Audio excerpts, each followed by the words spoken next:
welcome to the All Ambient podcast, everybody. So glad to have you. Season 3, we are kicking it off right here, right now with 3 incredible guys. I guess I just lumped myself in there. So I there we go. pat myself on the back. But Ben, Kirk, so glad to have you guys. We're missing Marshall.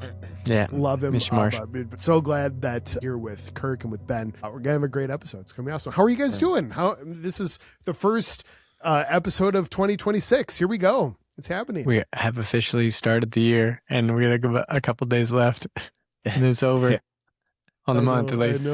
I know, man. It kind of feels like it took me a hot minute to sort of come out of the holiday season of 2025, though. So it almost feels sort of respective of my January in a sense. Not that it's been zero productive. It just, the on-ramp has been different than normal. And I'm trying to figure out why. I don't know if it's a season of life thing. It's been bitterly cold up here. I mean, the coldest it got was a minus 40 some wind chill, which was just unreal. That's not okay. I wish that's I was wrong. joking. It really is.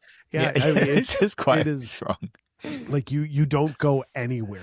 I mean, that's when you are just like weeping for your 4-legged friends that need to go outside to take care of business. You're just like, I'm so sorry you have to do this. Good luck. Just like hold it for 3 months.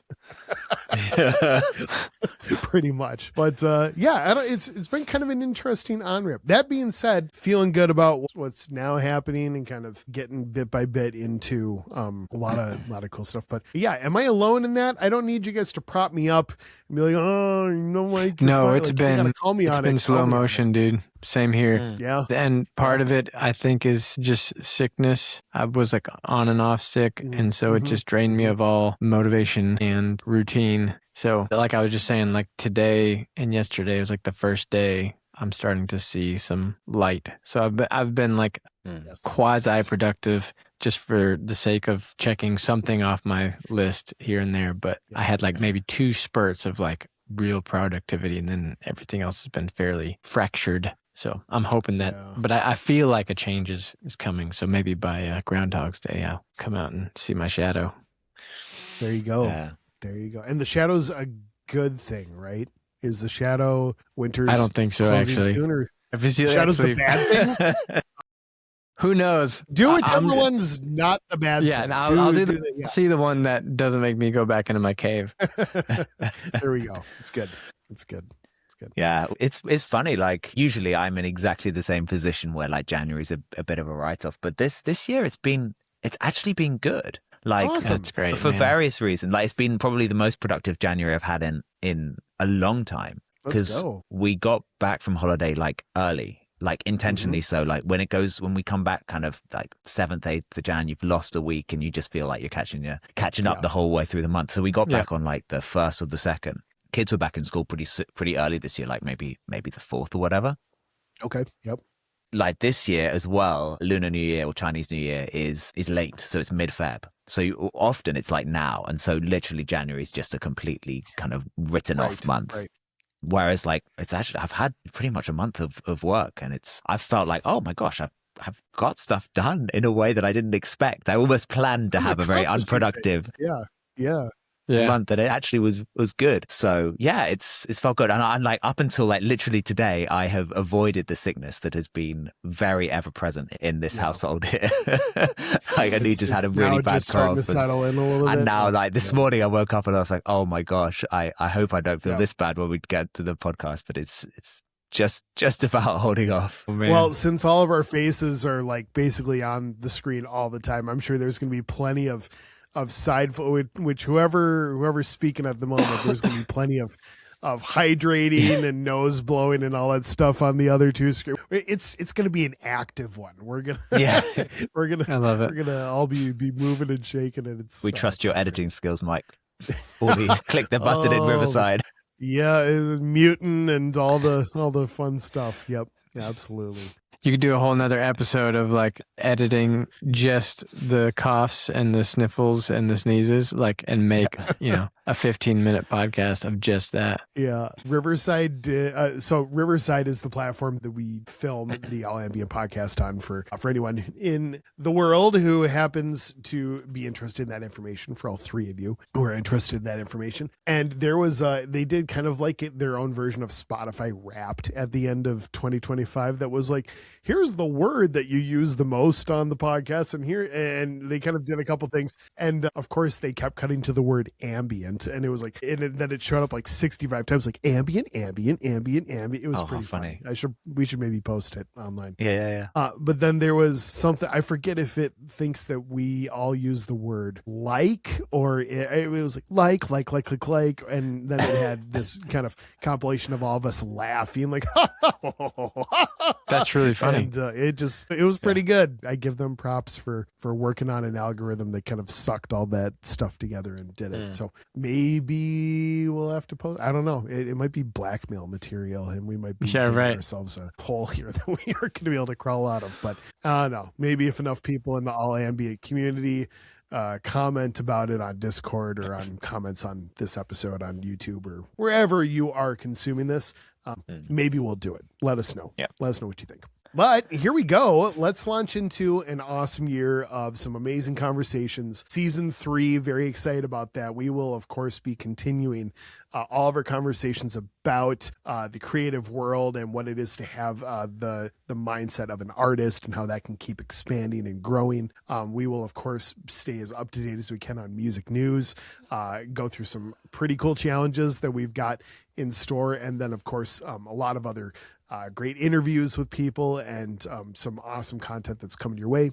Let's kick things off in 2026 with a little bit of a gear talk discussion. This could go a lot of different ways, but I'm kind of excited about it. It's not crazy in-depth gear talk. I don't think we're going to be talking over people, but the conversation that we're going to have today, we were just starting to think through some different topics, some different conversations that people have been mentioning on the All Ambient Discord server, just some different discussions and questions that people are asking each other and asking that we can cover on the podcast. The conversation today is about the 3 plugins that make it onto every one of your songs. What are they? So we're going to dig into the template a little bit, and I'm really excited about this. I think my very, very gut reaction was I was almost nervous, like sharing the secret sauce or whatever, but like that's kind of silly when you think about it. Like you can run anything through any plugin, and it, every person is listening for something different than the next person, and you are you've got your own artistic vision. And so the more I thought about it, the more I was like, yeah, anyone could use the same plugins that I do and come up with something entirely different. So I kind of like talked myself out of guarding the information at that point. But yeah, I'm excited to kind of talk about it, because I know when we have conversations like this about equipment or about process or things like that, I always walk away learning something and thinking about stuff a little bit different. So very excited about this. I think we're going to have some fun. Ground rules, I guess. You don't have to limit it to 3. If you have, more that you want to talk about or kind of how you do things, that's fine. But let's just explore whether it's like a virtual instrument or more on like the effect side of things, kind of how you do stuff. Yeah, I think the idea is more so not necessarily just what you're using, but like, why is that part of your thing? Like, why did you make the choice to do all of your stuff through that thing is probably more of the discussion. So yeah, we don't have to like monologue this thing where we just go one person at a time and like, oh, well, here are the blah, blah, blah, like just going through a list. Why don't we just sort of bounce around a little bit and just, something that, maybe just like one kind of piece of your setup that you want to talk about, and we'll just kind of keep spinning around in a circle until we have exhausted our own individual lists. How about that?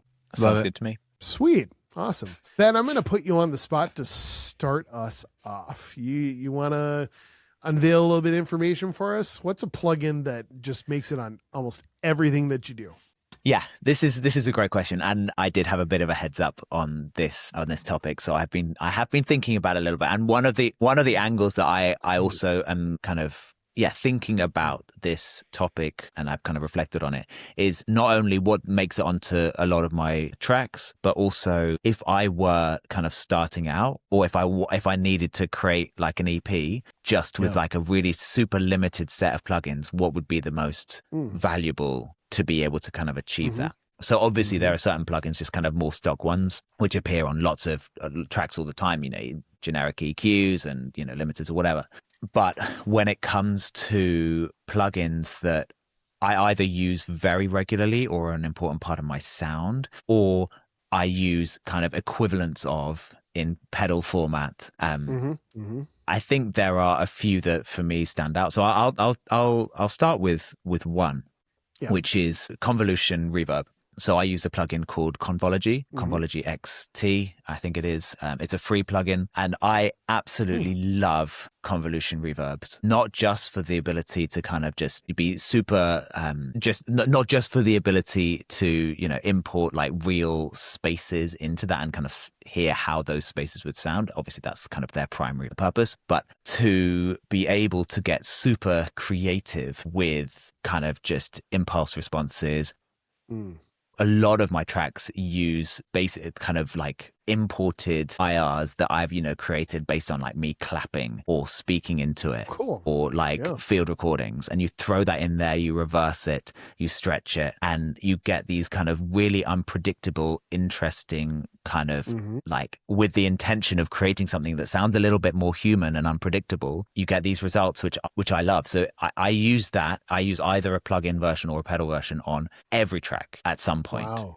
Man, in some way, shape or form. And so I think first on my list for creating ambient music and for what I'm doing would be, you know, a solid, and it can be free like Convolugy, you know, a convolution reverb. There you go. That's awesome. Free. Your literal first one is a freebie out of the gates. And I'll tell you what, one thing I love about free, and I think maybe all of the ones I'm going to mention are free. And one of the reasons for that is that I'm a big fan. That's really kind of you, because mine's like the polar opposite. Yeah. Like what, Contact Max or whatever it is. Like for me, and this is definitely a reflection of kind of my own like mental limitations. If I get a piece of software and it takes me a long time to get to grips with it, I often don't end up using it as much as I could. So like if I get a massive library and you have to like tweak everything, or a synth and it's like got 5 pages of different things that you can tweak, I end up going more to the presets or just not using it because I feel like I can't get the most out of it. Whereas if I get a simple, maybe even free plugin which does one thing really, really well that I can just easily get my head around, I use that stuff the whole time because I'm like, yes, now I fully get it. I can push it to its limitations. And like those have, for me personally, have consistently formed part of my arsenal of plugins, much more so than more expensive ones that I've purchased over time. But I'm sure that's a personal kind of limitation of myself. Well, that's really cool though, man. I mean, we've talked time and time again about, you know, the monetary value of something does not necessarily equal the value of what you're getting out of it. And really, you know, those limitations can create some awesome artistic results. And yeah, I mean, using a really crappy $10 microphone will give you a really unique, you know, kind of individual sound that you can turn into your whole signature thing and all. Yeah, just I love that concept for sure. That's super cool. We should probably put links to all this stuff in the show notes, huh? Or at least most of it. Yeah. Convoluter. It's, I think, Convolugy. I've never actually Convolugy. heard it. I think I looked it up while you're talking. Yeah, nice. Convolugy X. I'm making up names over here. It's all good. Yeah. And there's a cool thing about it is you convoluter. Okay. Just It has some just really neat things that I haven't seen in all convolution reverbs. You can reverse the impulse response really easily. You can EQ it as well. So it's got like really simple ways of just kind of extending it, and it's obvious stuff, but it's really well done. I highly recommend it. Yeah, sometimes just those very little tweaks can, you know, be a big reason why that plugin, like you said, you know, shows up in everything that you do. Yeah. That's great. Super cool. Love it. Convolugy. Kirk, you got one? Yeah, I have a couple that I'm thinking right now, and I'm trying to think what I would say first. I think the first and most used thing that I have is probably just Logic, the Logic sampler, and then the newest version of it. So it used to be the ESX24, and now it's just called sampler, I think. But there's also there's quick sample optimized and quick sample whatever. And I think the quick sample is actually something I use more than the sampler, because I think it's even got less controls, but they're there quicker. Yeah. So it's talk through it. Yeah. Let's hear this workflow. Because one of my favorite things to do is just take a fairly simple sound, whether it's a dark sound like the tail of a piano or a brighter sound like the tail of a frozen reverbed string, and I'll print that as a note, just a single note. And then I'll take that note and I'll throw it into the sampler. And a lot of times what I'll do is I'll put delays or reverbs or weird warpily tape things onto it, and then just render it, commit that sound, that one note with all of its kind of warbliness to one thing, and then I'll stretch that across the keyboard and play it as like a pad or like a lead or an ARP or something like that. But it all goes into the quick sampler. And really, it's just because I can just render it, drag it down to a new track, and it creates a thing. So I don't have to make a preset or choose a preset. It eliminates a lot of steps. Yeah.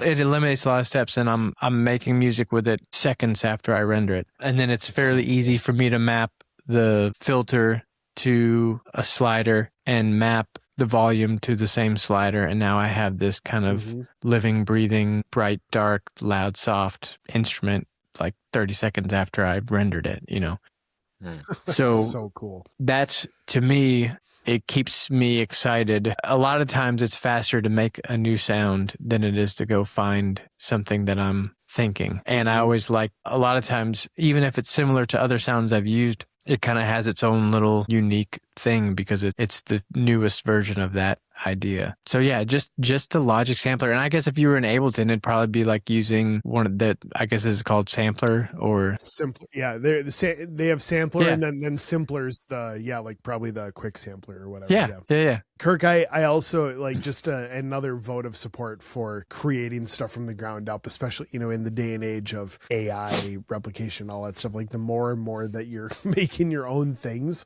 the more it's going to sound like you, right? The more it's going to sound very unique, not just unique to you, but unique. Period. It didn't exist before you decided to do that thing, and so let's make that thing. I love that. That's awesome. Yeah. Yeah, and it kind of keeps me excited generally, to just kind of make a sound and be okay, this is what I like, but it's kind of a different version of it. And so and sometimes if I really like something, I'll keep it and save it as a patch, but a lot of times it only happens in that one song, and then it becomes a part of the composition process. It's just making the sound. So cool. I love that.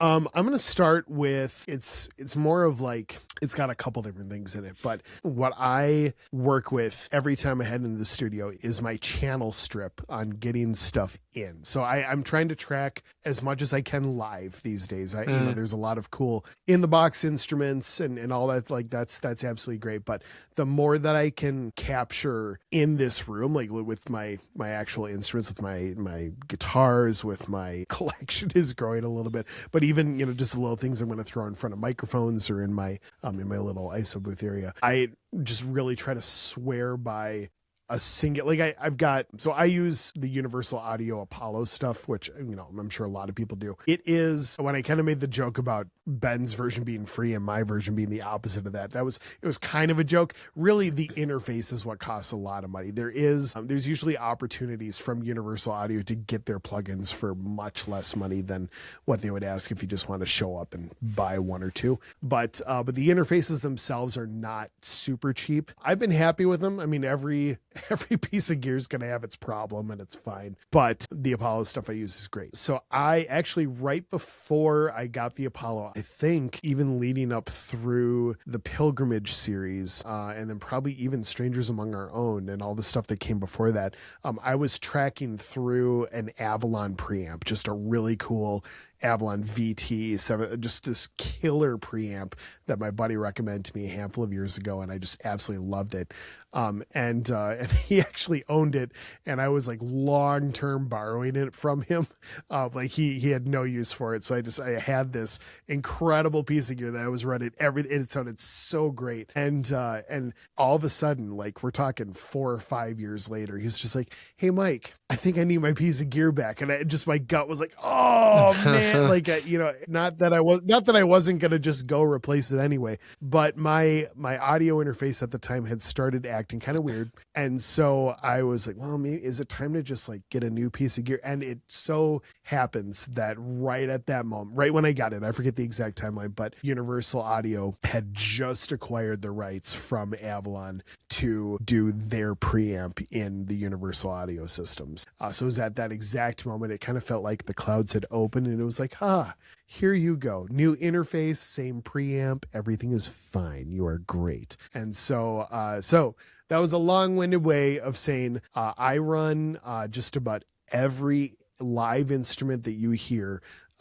in my stuff is run through the Avalon preamp in the Universal world. And they've got some great stock settings that. And then I also I almost always use an 1176 compressor, and then I kind of toggle that on and off. And then I toggle the Studer 800 tape saturation on and off. So that's kind of like the three that like almost always show up. The Avalon is baked in, like that is the sound without question. And then kind of on that channel strip before anything else starts happening are the compressor and the tape saturator, which I know I could do a whole lot more. I don't even have an EQ. Like I just kind of EQ on the channel strip, but I have found I trust the sounds that I'm getting out of those. Like I know that if I am really kind of particular about what happens on the front end, I am going to be able to get what I want out of it, on the back end. When we get further down the road, if it's captured really well and I know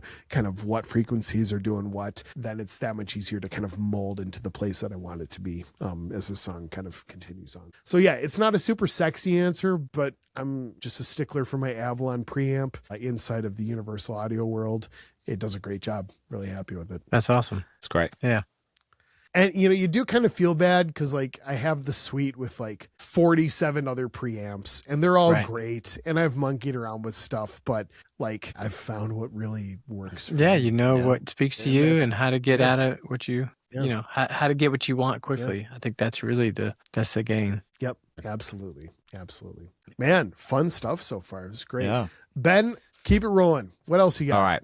Okay, so next from me is, and I will say which plugin it is, but for me, in a lot of my music, I use some form of kind of like tape warble, kind of messing with the sound, like kind of vinyl stuff or whatever. Right now, I'm using some pedals for that. I'm using the shallow water pedals, which are, you see them on YouTube. Yeah. They're great. You've been doing a lot of that on YouTube recently. The your Antarctic Wastelands live. Yeah. Some of that stuff is coming out cool, eventually. Dude. I'm stoked for you. That's great. Yeah, like so I'm a big fan, and I will come on to the pedal, but I'm a big fan of kind of decoupling the channels. So obviously it's a stereo track, but you've decoupled you basically got two monos. So with the shallow waters, they are mono pedals. I'm running them, separately, and you can mess with the signal on both. And so if you've got a relatively straightforward like string patch or piano or whatever, and you want it just to sound like much more interesting, much more human, either to an extreme level or just really subtly, which I think is probably the best use of it, kind of having it decoupled mono and having that kind of warble on it, I think works really, really effectively. Now, that's hardware. I'm going to talk about software, and the software I'm going to talk about, it's not free, but it's not super expensive, is it's by Softtube, I think they're called, and it's called Dirty Tape. And the plugin basically does this, and it's really, really straightforward. You can kind of up the warble, you can decouple left and right, and you can add some kind of tape saturation, kind of hiss stuff to it. I used to use it all the time on stuff. I think it's a really, really nice way at some point in pretty much any track to just get a little bit more unpredictability in there. I do think the pedals kind of, for me, work just that little bit better because you can kind of mess with them and kind of bounce it through and render it. But as a plugin goes, I think the Dirty Tape by Softube is fantastic. And if you want a free version, even Isotope Vinyl does a lot of that for completely nothing. And I used to use that all the time. Take away the clicks, take away the hiss, just literally mess with the kind of degrading it from like the 60s or 70s or whatever it is, and you can still get some pretty great results with that. So that's my second recommendation. I love that, dude. I love that. I never even thought about like the decoupling of the channels and being able to do independent tape effect on left and right. Like, that just blew my mind. So I'm excited. Genius. Yeah, I'm already like, okay, doing it tomorrow. Because I'm sure it gives you like, it's not like a flange necessarily because it's not precise, you know, but it gives you this kind of weird imaging thing that's inconsistent, which makes it even more live. It makes it less like turning into just a straight flange or phaser. So I love that. Right. Yes. I think it's great. Check it out. That's really cool. I guess I'll go. No, I'm jumping out. That's all right. Kirk, You got another one? I got another one. Well, okay, I'll ride the train of unpredictability and bending things around and stuff. I have what I am deeming as my messy chain. So that's just my little, like, just drag that in and it'll load these 3 plugins in the sequential order with kind of the things that I've got them set up on. But those 3 plugins are Naturalizer. I forget who makes that. Rast, maybe, I believe. I might be wrong. Might be Rast. But Naturalizer, Shaper Box, 2, 3, whatever version they're on, and then RC20 is the one that I'm currently using, which I believe that's XL or XLR or XLN. Yeah. So the idea behind that little messy chain, I mean, it's very similar to what you're saying, but where, like, if you can just introduce little, flavors of unpredictability and things that will kind of gently bend in and out of shape of the stuff that you're putting into it. And I think that can be a really cool way to make virtual instruments sound less virtual, which is great. Yeah. But it doesn't have to stop there. Like I run everything through it. Like all my pianos and guitars and stuff, like I'll mess with a lot of stuff in that. But the Naturalizer is kind of fun where you get to decide if you like how much of a degree you want it to sort of interrupt or just kind of send different transient values to the overall mix. Like it's just kind of analyzing what's going on, but it will sort of you can set it up on a tempo. So like every quarter note, every eighth note, it'll kind of like randomize within like the transient world. There's like all these different little settings you can do with it, and then kind of the overall wet dry sort of approach to it. It's very subtle, but it also just kind of makes it feel like you're running it through. Pick your piece of gear that's going to introduce little hiccups and stuff. The Shaper Box is fun for anyone who doesn't know that world. You can pick different, like I want to shape the panning. I want to shape the filtering. I want to shape the volume of it. Like you can, and you're essentially drawing all these different curves or LFOs. You can tell it how fast, like I want to do this one on every 3 bars. I want to do this one every 1.5 bars. So I want to actually switch that to every 2 beats. And everything's really flexible. You can then kind of reorder all the stuff that you're doing. And I want 60% wet of the filtering LFO that I built, but I only want like 25% of the pan LFO. Like it's just it's a fun way to add little bits and pieces to your sounds that may not have been there otherwise. And RC20, I feel like we've talked about great little, just add some of that vinyl flavor, some of that wobble and all that stuff. I've got a couple settings that I've kind of dialed in and figured out, but yeah, it's cool how, to me, those plugins are less about I need it to sound whoa, like really affected and wow, that's so good. Like, it's much less about that, and it has so much more to do with kind of just a layer of grime. Probably isn't the right word, but you're just sort of like sanding off some of the edges, and you just it feels a little less pristine. It feels a little more human, and I love that stuff. I think it's fun to do that. So I kind of jumped on your your shoulders, Ben, and hanging out in sort of that tape saturating where you just introduce those little inflections. And yeah, it's really fun to just throw a whole bunch of different stuff at that. I think that's what a lot of people who are watching and listening to this episode, when you start using these different plugins, like when you just start throwing very random inputs into it, similar to Kirk, oh, hey, this particular sound, let's try turning that into a sampler. Like it's just the process of creating and using plugins that help you just discover things that weren't there before. I think that's a really cool thing. So I love how these different plugins that make things less pristine, it makes me fall in love with sounds in a way that I didn't when I first heard them, or like, oh, that's kind of cool, but let me mess with that. And then you start messing with it. You're like, okay, I'm into this now. This is a thing. So yeah, those plugins kind of help me get to that point for the ones that are ready to make it to the next round. Love it. Kirk, you may have been the guy who turned me on to RC20 way back in the. Is it XL20? Is it? I'm so bad. I think it's XLN, because I want to say it's the same company that made Addictive Drums and Addictive Keys and all that stuff, and this is their color box. Yep, it's RC. I think you're right. RC20 color box. Yeah.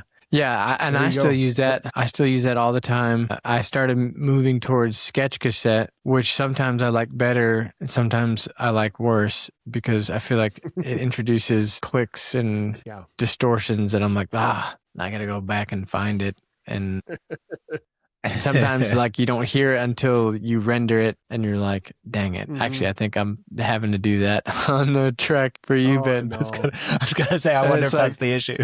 Well, it's not. I mean, it happens a lot more than I would like, and so it's like at some point I might need to like just not use it, because sometimes with sketch cassette specifically, it's like somehow it doesn't render until you've actually bounced the file. So then I have like PTSD of like, I've just uploaded this and I forgot to double check the thing, but sometimes it's worth it if it gives you that cool thing. So yeah, sketch cassette is one I use. RC20. Another tape one that I like a lot is it's Real Bus, REAL, and I use that a lot on the master actually, and it's got some nice. I think you may have mentioned, you didn't get in depth, but I think you mentioned something recently where you're like, I just got this thing and I'm playing around with it on the master bus. I was like, ooh, yep, let's go. It's kind of there all the time. I mean, yeah, it's I want to say it's Real Bus, REAL. Let me see, I'll pull it up. It'll let me. Oh no, I'm recording on the other thing. But it's got I basically, what I've been doing, there's a setting called Canadian boards.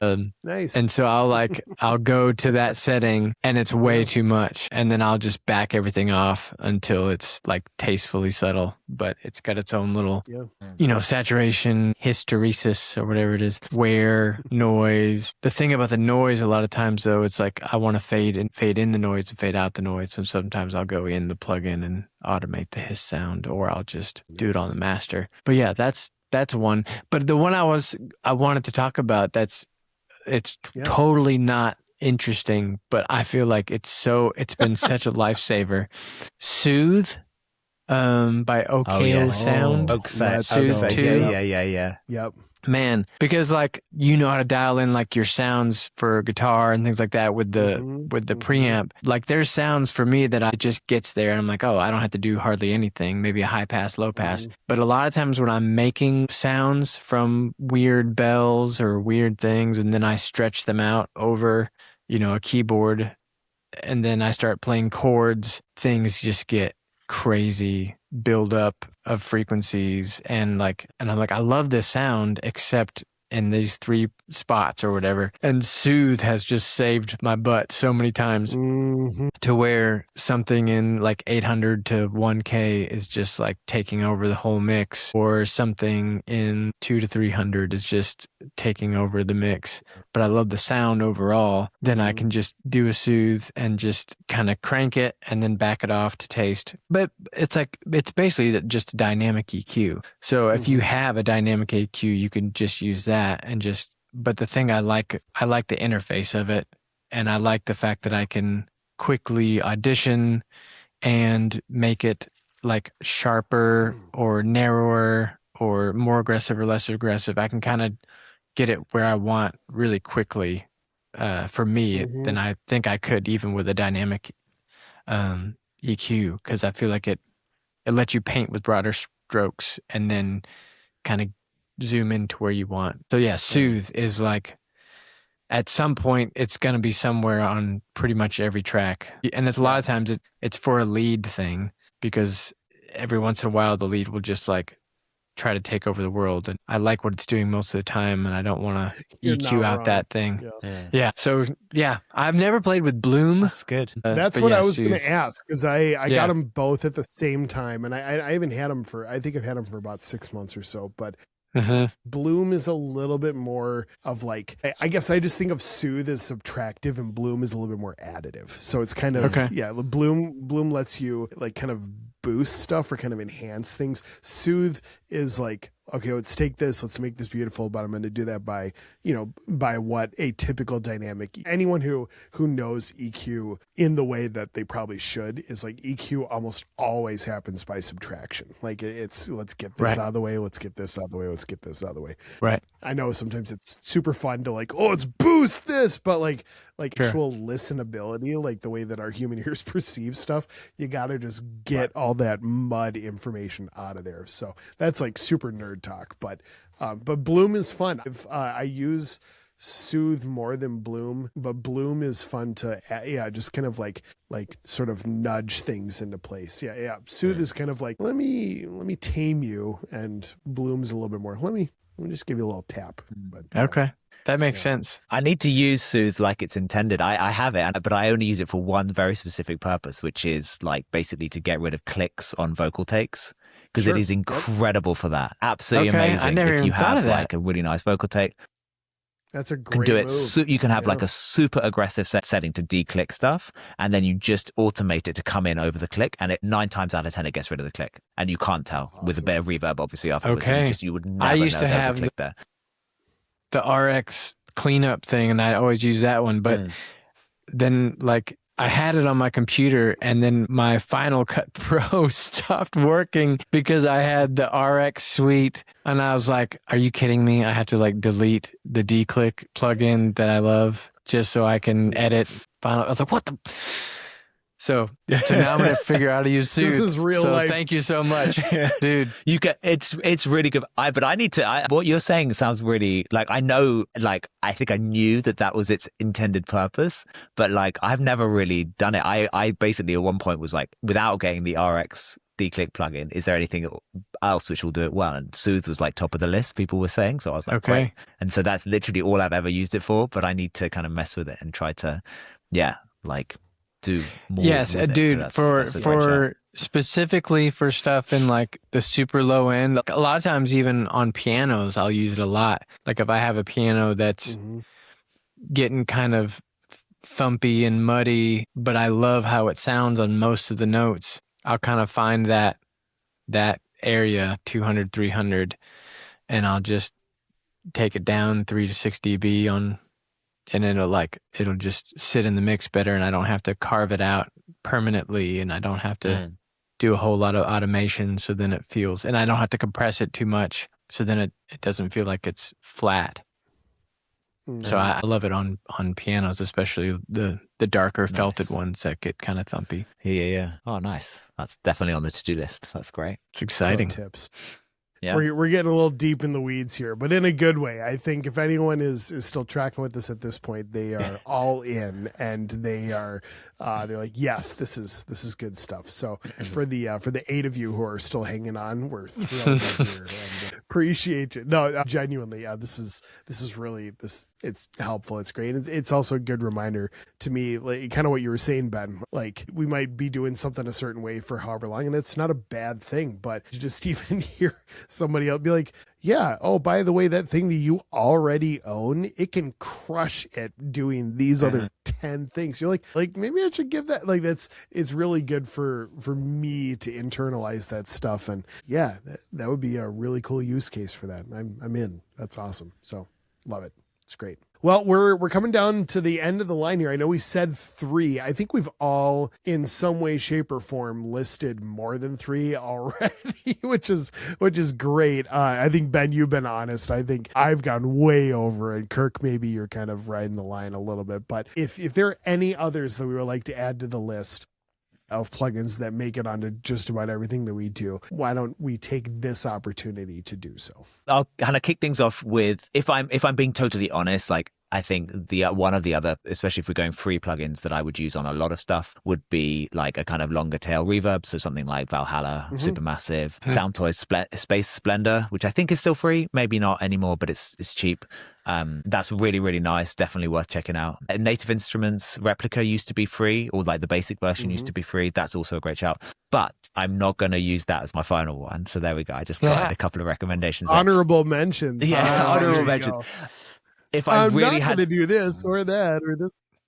If I really had to just limit myself to 3 plugins, it would be the 2 I've mentioned earlier, plus the Decent Sampler platform. And I'll tell you what, cheating a little bit, man. It is like massively cheating. Like, Contact is my last one, and my 480 different sample libraries that I have inside of it. So it's absolutely cheating. I will give you Decent Sampler. It has much less of a corner on the market.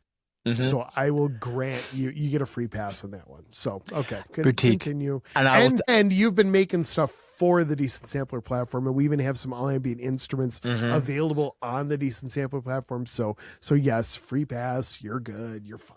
All right, I'll take it, and I'll tell you why I would use it, because again, like if we're going down more of a free route here, if you're just starting out, the Decent Sampler platform is an amazing introduction into a whole world, not only of like just really well recorded standard instruments, but so many weird and wonderful things that you can just download for free. And it's just an incredible toolkit that you can just then throw through different effects plugins, create unique, interesting sounds. And people are making stuff for it all the time. Even the more expensive instruments for it are much, much cheaper than, you would find on, say, Contact. Typically, and it's just a creative community of people who are building these great instruments. So I personally think it's a fantastic. I mean, I have built a couple of instruments myself. Andrew Go Outside has built some amazing plugins, instruments for it as well, and I know there are a couple more of his coming very, very soon. So yeah, if you haven't already got it, I recommend it. It's a super lightweight plugin. It's very, very easy to use, and then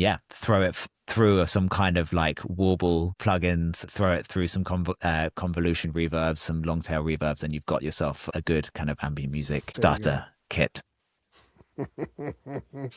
Love it. Is that fair? That's awesome. That's great. I mean, I'll give it to you. Yeah, it's got an asterisk attached to it, but I'll give it does. You're good. I think my favorite part was, well, I could mention this plugin, but I'm not gonna. I'm gonna mention this plugin, but I'm not gonna. That was great. Smooth. Well delivered. Kirk, you have any more in your back pocket? Man, I think something that I feel like could be really helpful and easily available to everybody would be plugins that help you lock into the stereo field or to get out of it. And I'm thinking specifically, like I use a tremolo, just the stock tremolo that comes with Logic. And I don't use it all for every track, but I will probably use it once in every track, like in every piece of music. One track will get it, or 2 or 3 or whatever. And it's essentially, the way I use it is it's going to slowly move the sound left to right or quickly move the sound left to right. And I can decide the speed at which it moves left to right and the depth, so how wide it goes. So it could be kind of narrow. And I can make it to where it makes a pad subtly undulate back and forth, or I can make it to where it wildly and quickly goes back and forth, almost creating almost like a distortion from the speed that it's rotating. And doing that kind of thing, and I don't ever usually set it to the tempo of the song. Right. It's usually always, I use the basically like the LFO mode, which is like very slow from like 0.0 to like 0.11, whatever. The speed of it. And if I do it with multiple things, none of them are going to be going the same rate. So they're always swirling. So like a simple tempo or a simple tremolo that does that is great. Or a hyped up version of that would be like the Pan Man from Sound Toys. And you can choose random, so it's never going to be in the same place. And I usually pick a random time and a random smooth, and I try to make it quasi smooth, so it's almost like this little sprite dancing around the stereo field in these weird ways, but it's not a sharp movement, so it's not too jarring. And then I'll run that into a delay, so it's just kind of like this little sprightly melody going around. But then those are two pretty simple stereo field things. But then lately, what I've been realizing is that the other plugin is this simple plugin called Gain, and it has a little button on it that says mono. And so you can take stereo sounds and just make them mono. And it's really interesting that sometimes you build these things that are just big and wide and all this stuff. And then all of a sudden you're like, it just feels like this one big wide thing. But if I can have a little character, even if I've made all these weird delays and things on it that are moving all over the place, sometimes I can take that character and turn it into this one little mono character. And all of a sudden it just brings this personality into the piece. To where now those delays are just sitting kind of in the middle, but it's like this little pretty flower in the middle of this kind of landscape painting, where if I had left it doing all the wide stuff, it would kind of lose its focus. So I think, a very simple and a very intentional plugin, it would be a mono button on a track, and see what that does to the piece. You'd be like, well, actually this gives me something to focus on that helps. And it, just a mono cool. Button. Yeah. Well, and I don't think this is a tangent, but just to touch on kind of what you were saying with the tremolo from Logic, that you're using to a very subtle degree and very like you're removing what one typically thinks of when they think of tremolo, is like that, kind of the almost rotary speaker, like the volume ducking and all that. But for you to kind of mess with the plug, to get it to a place where it's doing something very functional and very adds a really beautiful layer to what you're doing, but it was beyond sort of the original design of the thing. I want to commend that and just set everyone who's watching this, listening to this, free to do the very same thing. That there use cases for plugins, the way that the creator brought it into this world is great, and that's awesome. But also, like, if there's a way that the plugin could serve you, we've all said that to some degree along this whole thing. Like, well, there's just this one little thing, or Ben, with the Convology, where you're feeding it your own IRs and you're reversing them, and you're able to EQ this part and that. Like, just these little small things that serve you really, really well. Just put together a handful, a little army of plugins that do the job that you want it to do, and you've really bent them into place, and it's helping you create your signature sound, whether in the ambient world or beyond that, just creating, period. I absolutely love that. I think that's so cool, and just a further vote of support in the world of maybe a original use, but something that's literally just hiding right there in plain sight, and you're like, hey, I'm gonna get this out of this. So yeah, it's pretty cool. I like totally love it. Mine is kind of along those lines. Maybe it's sort of pulling everything together, coming full circle. But what I do, so I wanted to talk reverbs just a little bit, reverbs, delays, kind of that sort of thing. I have kind of a revolving cast that I've got a couple that I've been using for a long time. I love Echo Boy. There's three different instances of Echo Boy, three different algorithms that I use kind of in tandem with each other. Maybe more parallel, or not parallel. Maybe I run them in series. So it's like I take this one and then I run it through to this one, then I run it through to this one, and it kind of gives me what I like. Been doing that for a long time. But sort of maybe the reverbs are a little bit more of a revolving cast. Lately, I've been playing a lot with some of the Eventide, but the H9 stuff. I've been playing with Black Hole, with Mangled Verb. I've been having a lot of fun with both of those. Shift Tap is another algorithm within that kind of the H9 family.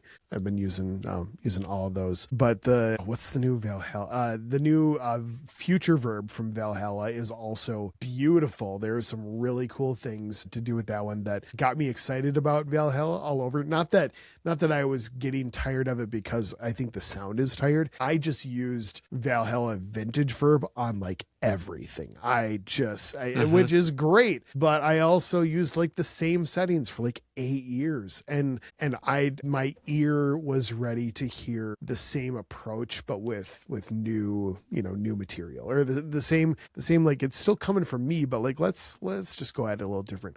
Future verb is a lot of fun. There's some really unique kind of accidentals that come through on that. I've been having fun with that.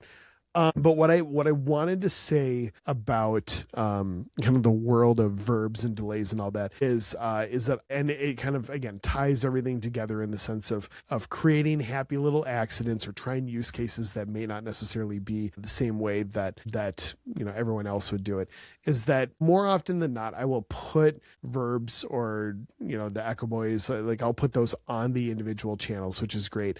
But I will always I use Ableton pretty regularly. So I'm only allowed 12 bus channels, but maybe that's more than Logic. Maybe it's less. I don't know. But I always have my buses, so my send return effects, maxed out. I'm using all of them at all times, essentially as kind of like a let's roll the dice and see what happens sort of thing, where at any point, any different channel that I've got throughout the piece, I can just send to any one of those, and I think I've got it maxed out at 50% wet. So the hottest that those can go are that it's going to get, like 100% of the effect, but you're not going to lose the dryness of the original. So that's kind of how that's all set up. But I've always been a big fan of just placement of where that effect hits. So essentially the idea of those different effects are hitting your signal chain after it's gone through everything else. And it's functioning different than if it was hitting that signal chain if you just put it at the very end, because it's also factoring in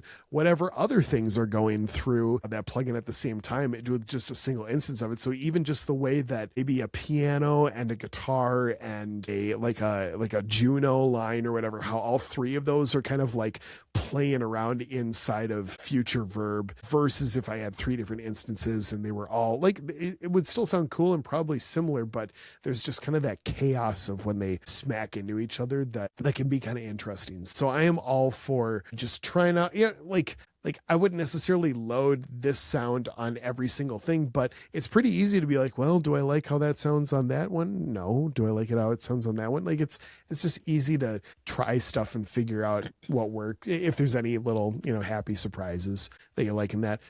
And I guess kind of a use case of that, I've been using, I think we had a gear talk a while ago, but Kirk, you were talking about backmask, and I was like, oh my gosh, I used to use that all the time. I think it crashed my computer and I just pulled it out and I was like, whatever, I'll just ditch it. But, come a handful of years later, I was like, well, let's do it again, and brought it back in.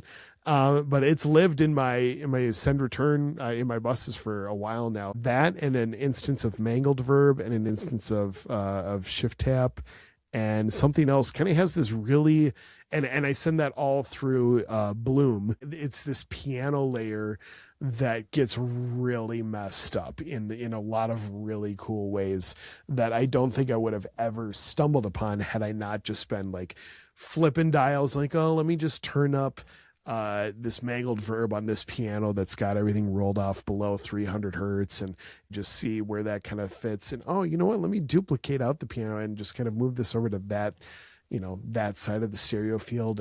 And yeah, just, you find little ways to paint colors that you wouldn't have necessarily run into otherwise. And so, yeah, I guess that had less to do with the reverb itself and more to do with just keep playing, create ways where you're going to stumble on stuff. But yeah, if I had to boil it down to a plugin, like the H9 Eventide suite is great. Or if you had to, I don't think it's really that expensive, but definitely, the $50 for future verb, definitely worth that. But play around, try stuff, try it on 45 different things, flip dials, use it the way it's not supposed to be used because it's yours. It's your music, so do whatever you want with it.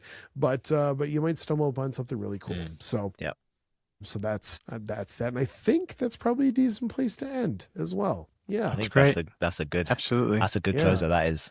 Man, well, I know we're technically supposed to record another podcast episode now, but I think I'm just going to ditch you guys and go start using all of your tips and tools and download some stuff. And yeah, man, this is great. But what a great way to kick off season 3 of the All Ambient podcast. What a great way to kick off our first episode in the year. Our first episode that we have recorded in the year 2026.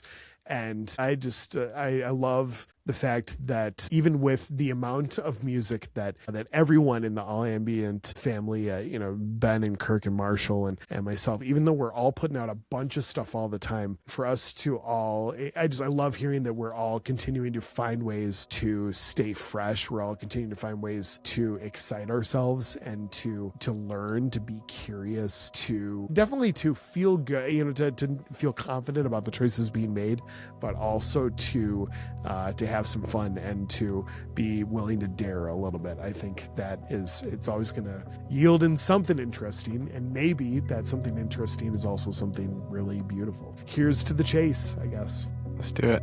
Yeah, awesome, guys. Appreciate you so much. Thank you, everyone, for tuning in. You are the best. Cheers, guys.